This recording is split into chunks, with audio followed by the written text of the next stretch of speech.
militaire au Mali, en marge du Paris-Dakar. En fin d'après-midi, une place vient de se libérer dans l'hélicoptère de Thierry Sabine. Le patron de la course propose à Daniel Balavoine de monter avec lui. Un vent de sable s'est levé, le temps est exécrable. Après 2 arrêts, l'hélicoptère redécolle, puis s'écrase sur une dune. Tous les occupants sont tués sur le coup, parmi eux Daniel Balavoine. Ce que vous ignorez peut-être, c'est que le chanteur n'aurait jamais dû se trouver à bord de l'appareil. Jean-Luc Roy devait monter avec Thierry Sabine, mais au dernier moment, il décide de céder sa place au chanteur. Je me rappelle de ça, je me rappellerai toute ma vie, hein. C'est clair que j'y pense tous les jours même. Je n'ai pas besoin d'aller avec lui en hélicoptère. Donc Thierry sait qu'il peut proposer cette place à quelqu'un d'autre.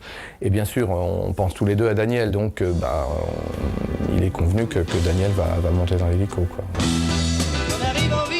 À 33 ans, Daniel Balavoine quitte un monde qu'il voulait meilleur. Le grand public le découvre en 1979 grâce à Michel Berger qui lui confie le rôle de Johnny Roquefort dans Starmania.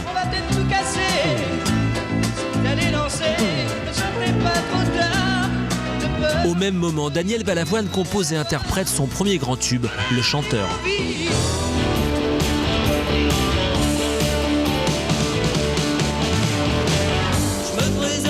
Je m'appelle Henri.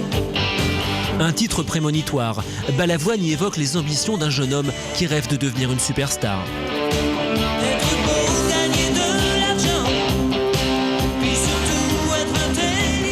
La consécration est instantanée. Balavoine vend plus d'1 million d'exemplaires du chanteur. Dans l'avenir, c'est sûr, il faudra compter avec lui. Il avait ce côté à la fois très populaire et en même temps très à part, très marginal.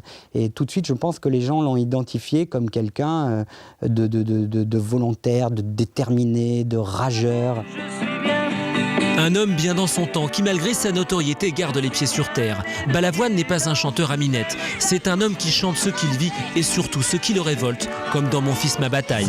Mon fils, ma bataille, fallait pas qu'elle s'en aille. Oh, oh, oh, je vais tout casser.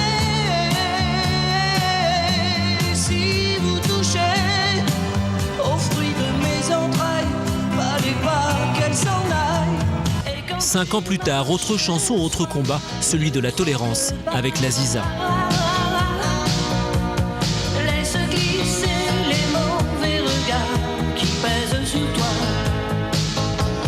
La Ziza.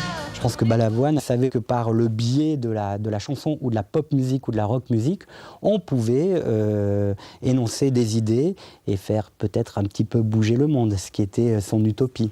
Je préfère m'en aller tout de suite. Si j'avais su que je n'aurais pu rien dire, j'aurais dormi beaucoup plus tard. Non, M. Mitterrand souhaitait votre présence. Le 19 mars 1980, lors d'un débat télévisé, Daniel Balavoine s'érige en porte-parole de la jeunesse et invective François Mitterrand. Un coup de gueule qui renforce sa popularité. Ce que je peux vous dire, c'est que la jeunesse se désespère. Et ça, il faut que les grandes personnes qui dirigent le monde soient prévenues que les jeunes vont finir par virer du mauvais côté parce qu'ils n'auront plus d'autre solution. Lorsqu'il s'emporte devant François Mitterrand en parlant de la désespérance de la jeunesse, il y a quelque chose de très fort et de très construit sur ce que vivent les jeunes à l'époque et qu'ils vivent encore aujourd'hui. Vous mettez la voix off de Daniel Balavoine face à François Mitterrand sur des images de banlieue qui s'enflamment et vous verrez la cruauté de la prophétie de Daniel Balavoine. L'intervention de Balavoine fait scandale, mais le public est toujours derrière lui. Le chanteur est au sommet de sa gloire. 5 disques d'or et 2 d'argent couronnent son travail.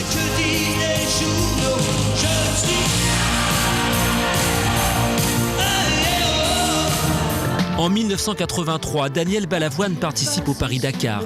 Il découvre les souffrances de l'Afrique. C'est un choc. Balavoine décide d'agir.